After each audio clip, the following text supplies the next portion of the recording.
I think oftentimes I'm thinking bigger picture. First, I want to know the landscape. What is the priority? And then how does my role fit into that? And I've really maintained that lens throughout my career. Hi, I'm Tracy Lovejoy. And I'm Shannon Lucas. We are the co-CEOs of Catalyst Constellations, which is dedicated to empowering Catalyst to create bold, powerful change in the world. This is our podcast, Move Fast, Break Shit, Burnout, where we speak with Catalyst executives about ways to successfully lead transformation in large organizations. Today, I am very excited to hear from and learn from the genius experience builder herself, currently the manager of CxO Experiences at Salesforce, Ashley Alebiosu. It is a delight to have you with us. Thank you. Thank you so much. I'm so excited for our conversation today. Me too. So would love to kick off with you having the chance to introduce yourself and love to hear about your catalytic journey, sharing some of those highlights along the way. Awesome. So as mentioned, my name is Ashley Alebiosu. I am a first generation Nigerian American. I'm a dog mom. I'm a Brussels sprout connoisseur, self-dubbed. I'm a volleyball player and an avid Zumba dancer. I'm based in New York, but I live in Connecticut. So I am a burbs girl who loves the city as well and loves to travel. I think I mentioned all those things to just tell you the different parts of my world that still connect. And I really identify as a connector. I like to connect people. I connect people to information, to projects, to community. And I really like to see how there's impact and change that comes from those connections. My career journey is a little bit different. I've spent most of my time in marketing within the realm of sponsorship and branding and events. And all of that can translate into experiential marketing if you want, or integrated marketing. I started off first at Thomson Reuters for the majority of my career, working in our global sponsorship group, working on things like Aspen Ideas Festival, White House Correspondents' Dinner, the World Economic Forum relationship, in all capacities, trying to figure out, do we have those right executives in the right place? Are we talking about the right messaging, right? What is happening around us that we could be bringing forward with our executives on these platforms? But my role wasn't just what was happening in the business sense, but also as an employee at Thomson Reuters. And I think my role, even as an ERG leader at the time, was critical. I can think back to a moment around 2015, I think it was during the Dylan Roof shooting that occurred, where I sent an email to my leadership team from the Black Employee Network saying, what are we doing? Why aren't we doing something? That email triggered a whole conversation that led to, we had a Harvard professor come in and actually have a conversation with our executive leadership team and actually start thinking about, what are we doing with our employees with that permafrost later? Where are we re-looking at our DEI strategy? How are we having these conversations? So I think about, like, that email was a catalyst and started a whole trail. So there's so many, I think, moments of my career where that's happened. After Thomson Reuters, I had the opportunity to work for Fortune Media and manage their most powerful women's membership, and actually work on a really awesome product called Fortune Connect that was preparing purpose-driven leaders for that next step. In that capacity, I was challenged to shift our membership when we went virtual because of COVID. And how do you engage these executives, right? I'm talking to our top Fortune 500 female execs across. That really took me to think, okay, I need to think, we are in crisis, but how are we still going to get this forward? And how are we going to engage our members, build community, and actually make sure there's business impact at the end of the day? So watching the transformation from an in-person, live, limited membership to the evolution that was a virtual, robust membership through COVID was a very proud moment for me.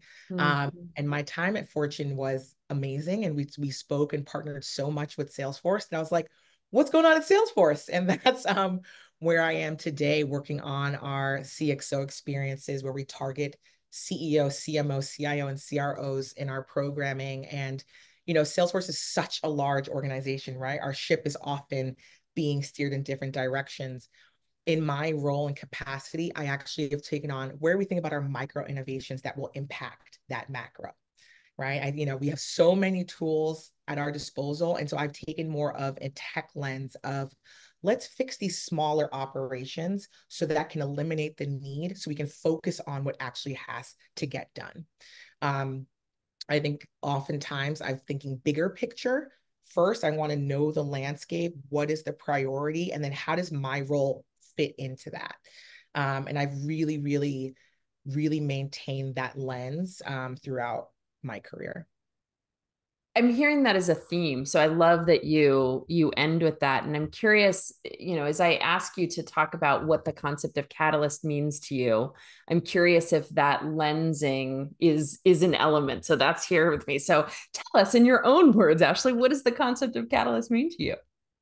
I think the concept of catalyst is you like you want to get shit done. I'm sorry, I don't mean to curse, but get shit done. So, and honestly, I had on my screensaver on my laptop for a period of time, it said get shit done because I wanted to be reminded, what are we doing?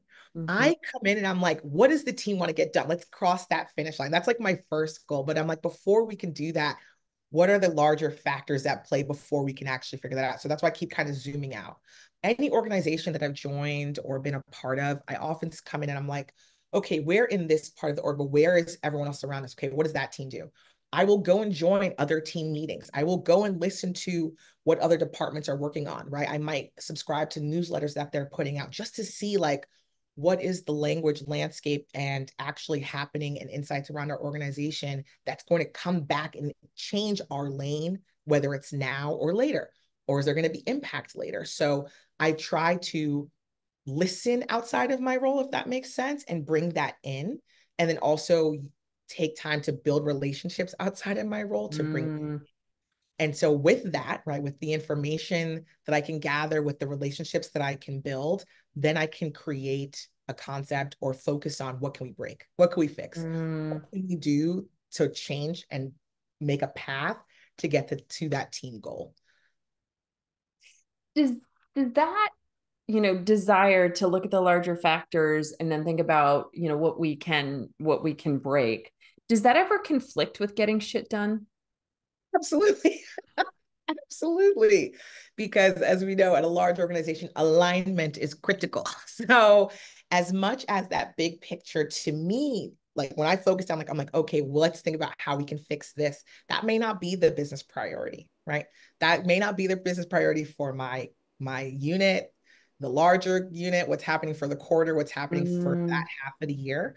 And so it becomes a juggle of, okay, let me make sure I'm not losing sight of what my role actually is and what needs to get done. But if I can work on this, this is going to make everything else better. mm, It's kind of like you juggle like, all right, I can't really do this all the time, but I'm going to spend time after work figuring this out, testing a use case, going on a listening tour, piloting this on a smaller project, getting feedback and see if it'll change behavior before we can scale it. So I think the fact that there's a larger eco business system at play is a factor, and we can't, that's not lost on me at all, but eventually that will come into play. So it's kind of like knowing, I think I've said to myself, knowing when to put the pen down. And I think, your mind can be going so much, like, but if I can figure this out, like, and you see the chain of reaction, you're like, because if I can do this, then this team can do that. And then we don't, we can achieve X. Like maybe we don't have to waste time processing all this stuff. We already have our insights and we can start actually having a straight conversation of what do our customer needs feel like?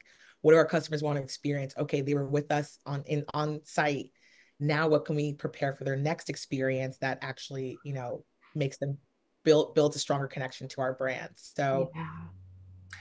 I'm wondering, it's such a tension. I want to sort of move into like listening to your story, you're incredibly successful. The things that you've done are just so inspiring. And we know that there are challenges being a Catalyst exec. And you just outlined a very big one for us of that tension of, this is what I have to deliver. This is what I really want to deliver. And the tension of like, does anyone even see or value this thing? So I deeply relate to that. If you had to pick like one or two of the biggest challenges as a Catalyst leader, what would they be? I think it's knowing when it's time to influence, I think, and that is a skill that Mm, you need to strengthen because at any moment, anything else could take over what you're hoping to do. But I think it's knowing the right timing and knowing your audience and knowing how that's going to align with their vision to show your impact. So if I have, even I take something as small as like a workflow in a working platform, right? So can I create an automation to intake a form so that someone could review information and it's approved, right? That's sound, and when we're saying it out loud, it's like, that's not a big lift. But if you just think about what does it need to say? What are the actions we're asking for? Where is the output? Who's going to get it? What did we do with that information? What's the next step with once we collect that information? All of that needs to be considered and then drawn out. And I was like, I could probably think about that pretty quickly and be like, oh my God, yeah, we can just do all this. I wrote it out for you and blah, blah, blah, blah. Some people will be overwhelmed, right? It's like, this isn't the right time for that. So I think one of the things is knowing when it is your time to share what you want to break or what solution. Usually I have a solution when I'm recommending anything. So it's Right. also when you're ready to share the solution of what you want to break, or when you're highlighting, I think this is an opportunity for us to grow and expand and reimagine. So I think knowing when to influence. And then I also think sometimes it's knowing when you have to let something go. And I try not to. I am one that I think when I write it, it's almost like if I think it and I write it down, I'm going to do it. I have like a running list in my phone of notes of like my goals for the year. And it's kind of like broken out by sections of life. And it's like, all right, teed up, what's next? And so sometimes and what I like to do is keep the notes up and I go back quarterly and I might cross it out if it's done, or I might update it. So sometimes it's like, you might have to shift. Yes, you could think and see a path forward, but sometimes you may have to say, you know what, this won't actually be worth all of this in the end. And knowing that you might have to repivot and reimagine and refocus what you wanted to actually change as well. Those two things are so hard for catalysts. To let go. To let go of your idea, baby. And also like and they're, for me, they're deeply connected, which is, knowing when it's time to influence. And if it's not the right time, is it the letting go? Or what I hear you say is maybe it's on the not right now list. Right.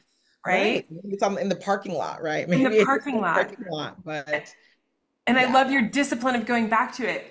You mentioned a bunch of things under the like knowing when it's time to influence, like and you threw in one that you went through really quickly, but it's really important, which is also like, when could they take over? When you're talking about the form and you're even getting people on board, it's like, okay, I'm a catalyst, I've gotten it to this stage, and there's a different letting go because you brought people along and now you're like, it's operationalized, I'm not really interested in doing that, right? But all of the other things, knowing your audience, helping them understand the vision, us understanding how it'll impact them. Oh, that sounds like a lot of work, Ashley. How do you do that? It is a lot of work. And I think I've always done this. I think, even throughout school growing up, I was always probably signing up for too many things at once. But I loved that because I loved seeing the different things going on in the different perspectives, right? Because I'm going back to even high school, right? I played a lot of sports. I was in a lot of clubs, but I was like, okay, if this person's doing this here, then we can do that there. And then they talked about this, and then I heard this over here. So I've always, I think, loved being in a little bit of everything because of that. And that's why that big picture is so important to me. So that's been a trait in and outside of work. I think some people are like, you always do too much, but I'm like, is it? Am I doing enough? So even outside of work, I volunteer for about 3 other organizations and mentor a lot in that capacity and trying to help younger populations of color find access to education or different programs, or even just spending time with people. I think time is so important. But I make the time for it. Those are the things that fill me. I love being a part of teams. Like I love, like when I played for a lot of teams, I managed football in college, and I just love watching how people get together and figure it out. So anytime that I can be a part of that, I get excited. So that's why I keep doing it.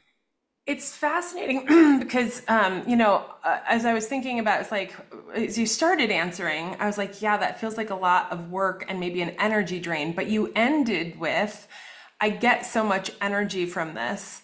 And I'm just wondering if you can talk about, are there other forms of energy that you need along the way? And then there's a follow-up question, which is, what would you, it sounds like it's a little bit effortless, maybe intuitive or something, but when you're connecting the dots, you're seeing how the team or the system is coming together. So it's not hard work for you, like, this is the thing. For people that's not as easy or they're superpowered, do you have advice for them on that? Because it is key to being able to drive change, that knowing when to influence piece.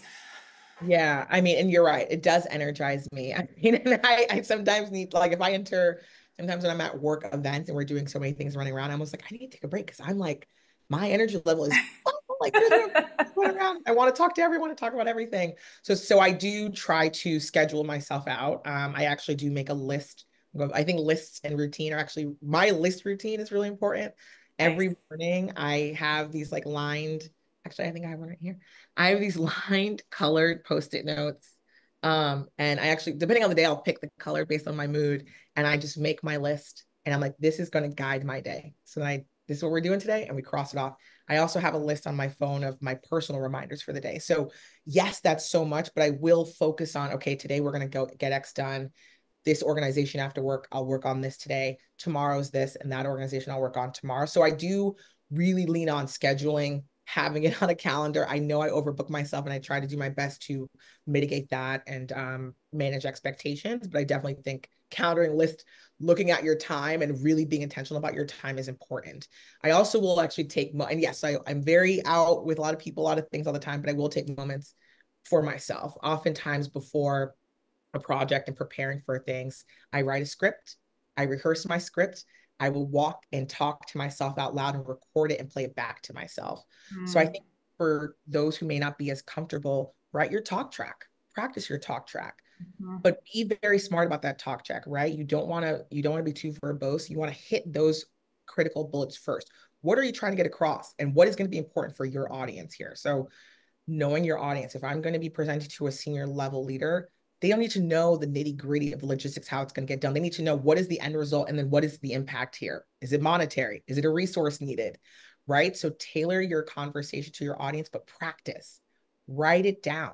What points do you want to hit? And then let's say if it is something that's technology based, make sure you're testing it. I have a ton of Slack test channels that I test a lot of things in before they go live. I have other people test them. So prepare, write that talk track, practice, and we drive through what you're actually hoping to propose if there's something tangible there.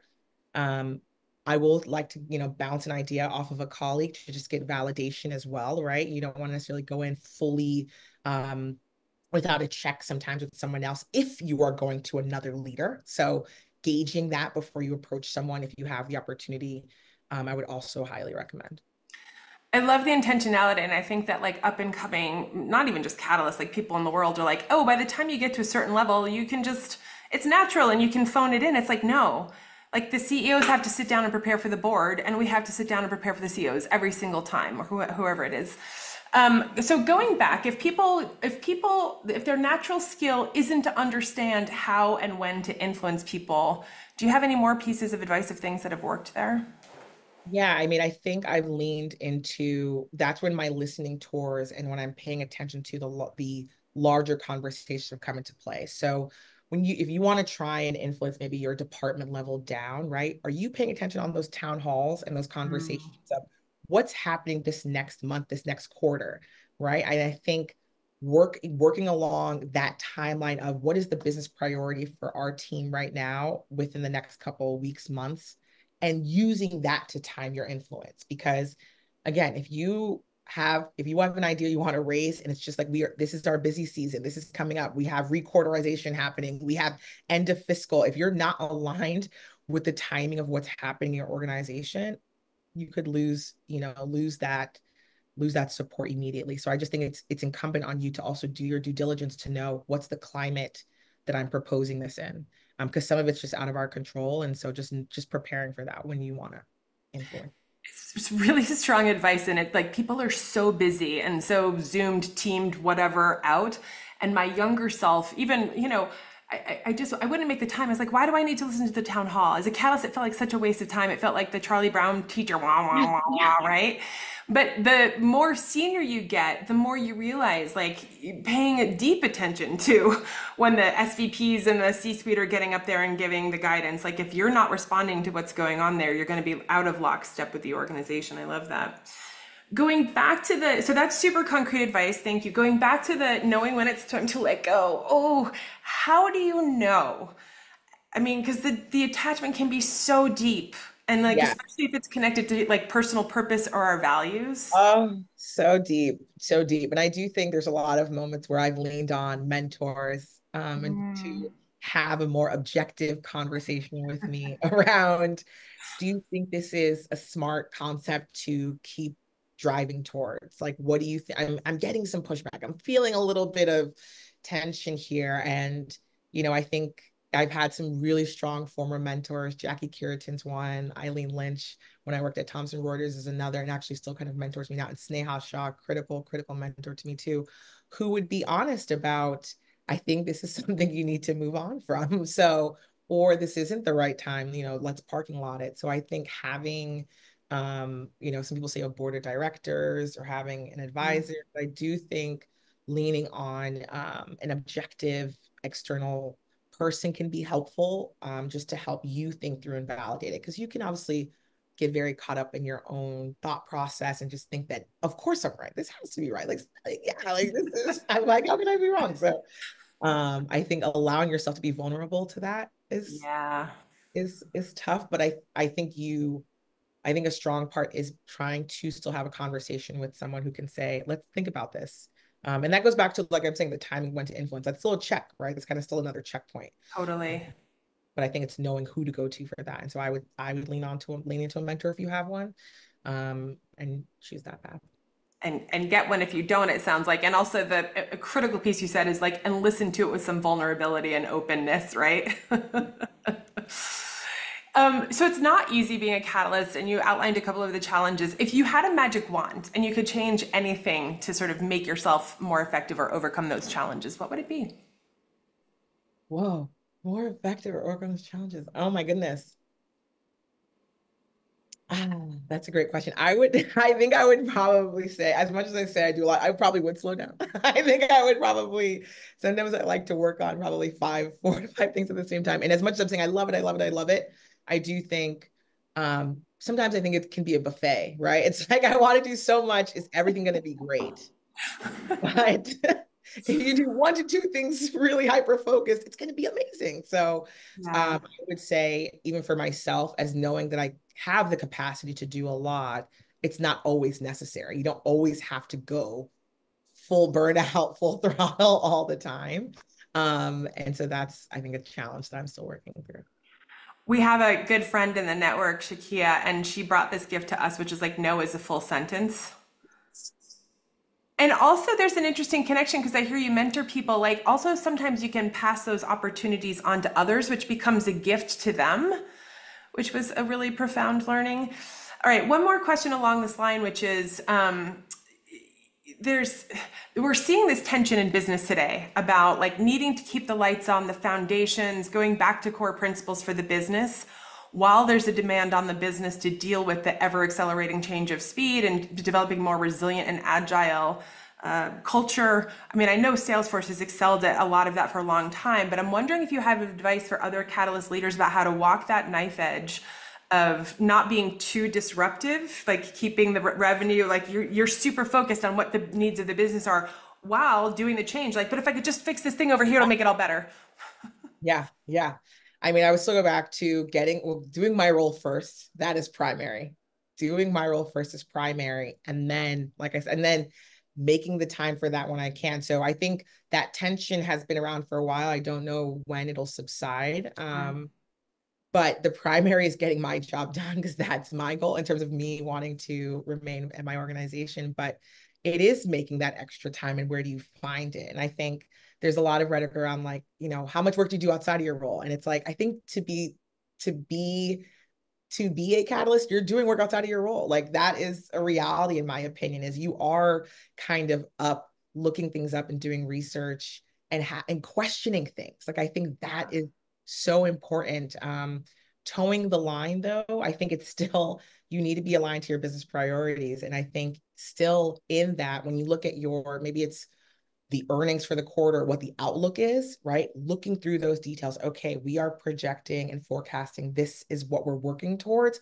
That's when you can get back into the excitement again. It's like, Nice. okay, let's focus on what we have to do. But when the company outlook is turning, that's when I think you can start shifting again. And again, I think it's being aligned to your organization and listening to what they're saying and reading the roadmap, and then really timing yourself against that when you can.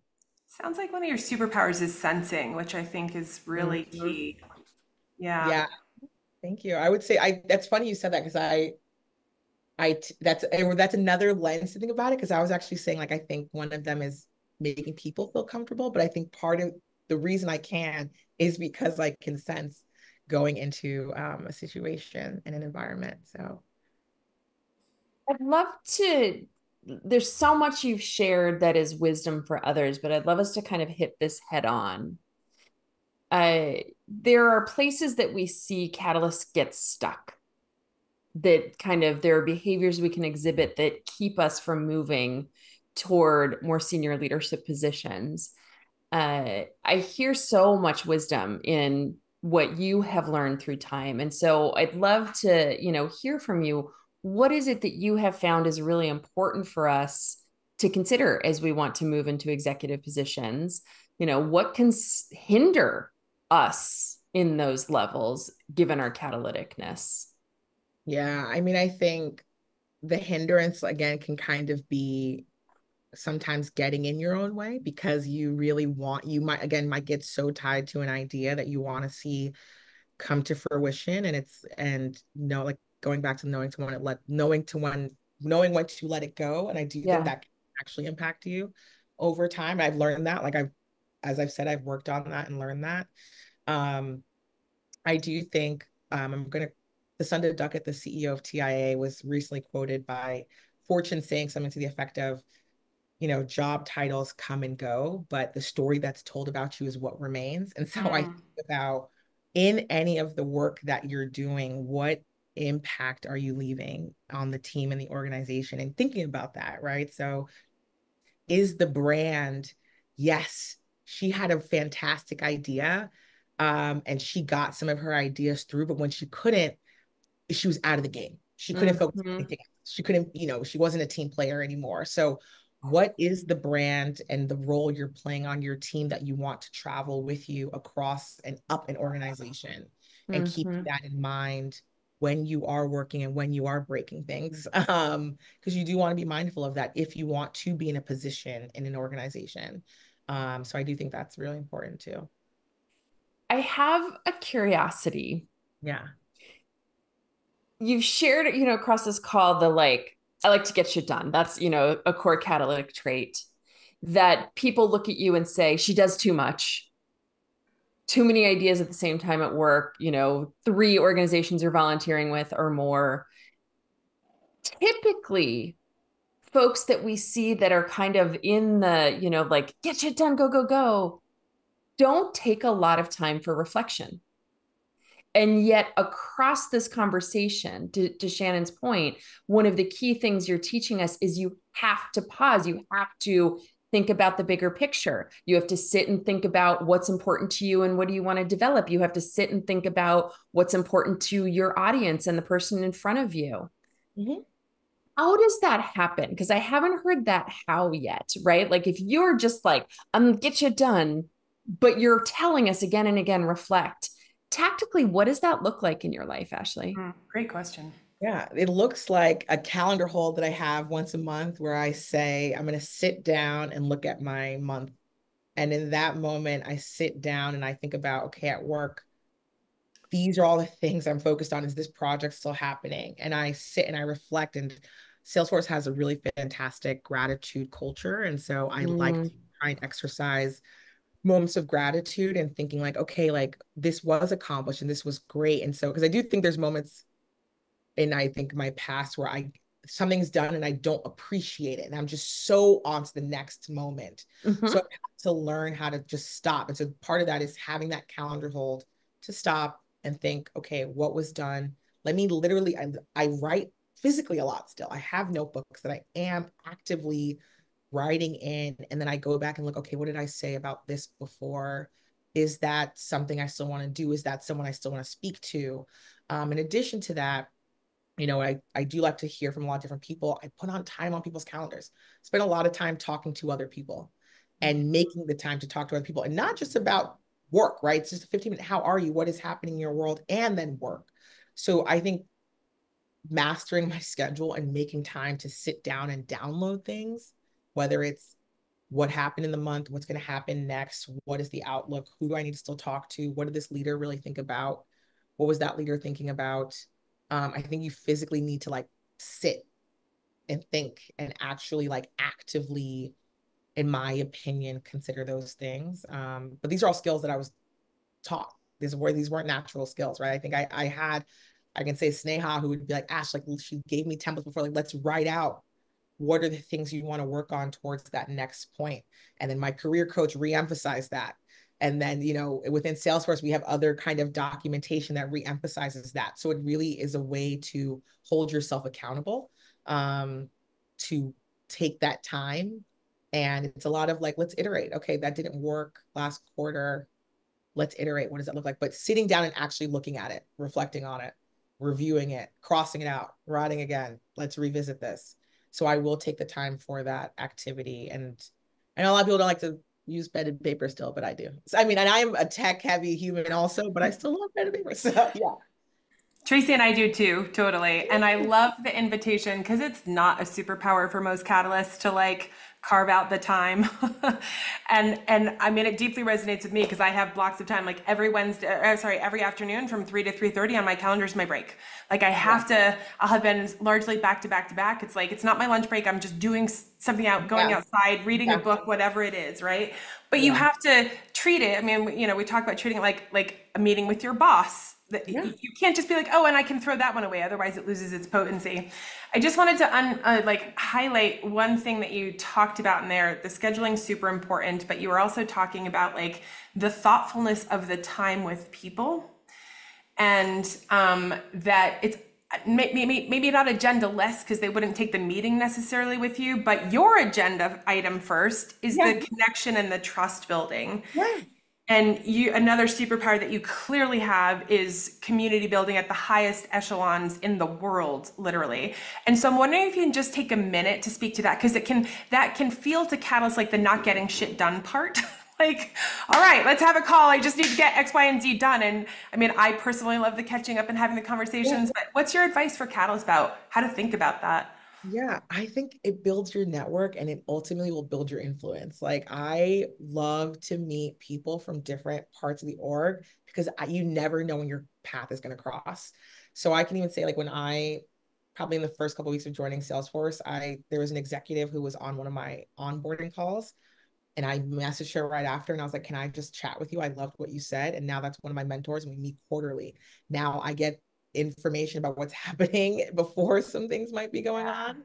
But I use that tactic across a lot of other things, that's happened with projects and experiences that we're planning. And we're like, well, we need sign off. And I'm like, oh, I actually just had to catch up with this person. I'll just ping them quickly. So I think building the connections strengthens, I think, your ability to influence and to try and get some of your work and impact along the way. So I would say, I'm not saying do it all the time, but I do think trying to dedicate time to getting to know people, meeting new people, or even just, building into the people you already know and strengthening those relationships, to me is critical as well.